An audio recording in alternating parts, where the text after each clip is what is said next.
Herkese merhaba, ben Zeynep. Hobisever YouTube kanalıma hoş geldiniz. Bugün sizlere kağıt ipten kolay çanta sapı yapımını anlatacağım. Modelimiz gerçekten çok kolay ve güzel ve hızlı ilerliyor. Çok da kullanışlı. Dilerseniz hemen başlayalım. Evet, bismillah diyelim ve başlayalım.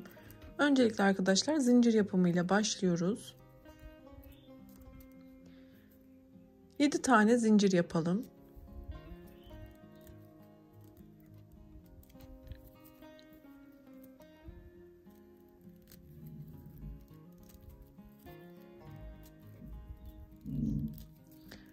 Evet. 7 tane zincir yaptıktan sonra sırayla geriye dönük tüm zincirlerden ilmek yükseltiyoruz. Şu şekilde hepsinden ilmeklerimizi çıkartalım.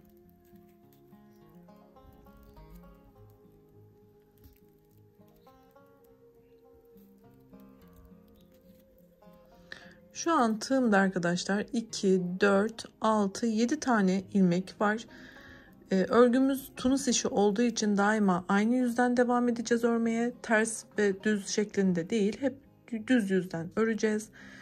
Öncelikle burada tığımda bekleyen 2 tane ilmeği tek seferde çıkartıyorum. Ve bir tane de zincir yapıyorum.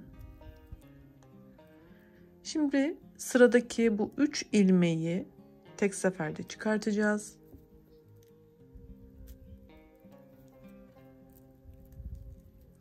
Ve burada bir tane zincir yapacağız. Şimdi sağda 2 tane ilmeğim kaldı. Önce birini, sonra diğerini bu şekilde çıkarttım. Şimdi modelimizi kurduk. Tekrar ilmekler yükselteceğiz arkadaşlar. Öncelikle buradaki ilk tunustan ilmek yükseltiyorum. Burada büyük bir boşluk oluştu. Bu boşluktan ilmek yükseltiyorum. Ve şimdi şurada gördüğümüz 3 tane tunus var. Bakın tığımı şöyle alttan geçirdim. İlmeğimi yükselttim. Şu an tığımda 4 tane ilmek oluştu. Buradaki yine bir zincirlik büyük boşluktan ilmek çıkartacağım ama bu sefer tığımı böyle arkadan değil de şu önden alacağım ilmeği. Bunu tutacağım. Daha sonra buradan ilmeğimi yükseltiyorum. Daha sonra arkadaşlar şu ilmekten de tunustan da ilmek çıkartıyorum. Ve kenardaki şu 2 tane ilmeğin içinden de şöyle geçerek ilmeğimi yükselttim. Şu an tığımda 2, 4, 6, 8 tane ilmek oldu arkadaşlar. Yine başlangıçtaki bu 2 ilmeği birlikte çıkartıyoruz. Bir tane zincir. Şimdi sıradaki şu 4 ilmeği birlikte çıkartıyoruz.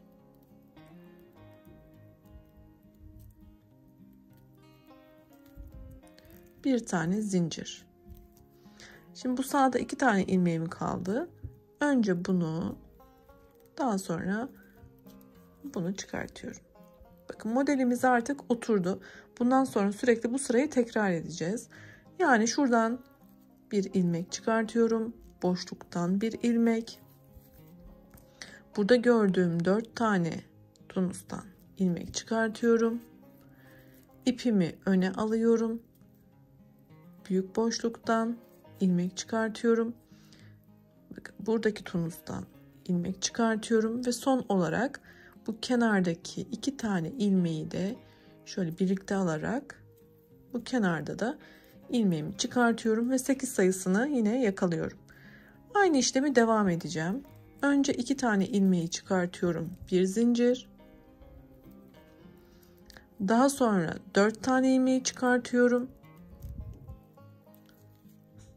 Bir zincir. Ve sonra tek tek bu ilmekleri de çıkartıyorum. Ve sıramı tamamladım. Bakın model artık kendini göstermeye başladı. Bir kez daha yapacağım. Daha net gözüksün diye.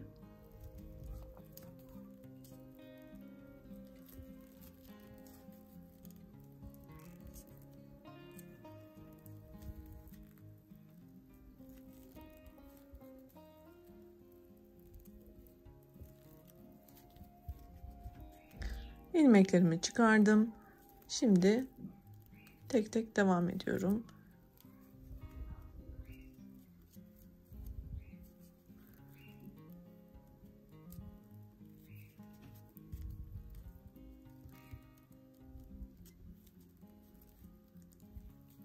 Ben kamera arkasında da biraz daha örmeye devam edeceğim arkadaşlar. Daha da boyutunu büyütüp sizlere nasıl gözüktüğünü göstermek de istiyorum. Aynı işlemi dediğim gibi devam edeceğiz. Gerçekten hem kolay hem de çok güzel gözüküyor. Artık model zaten oturdu. Hep aynı sayılarla devam ediyoruz. Evet.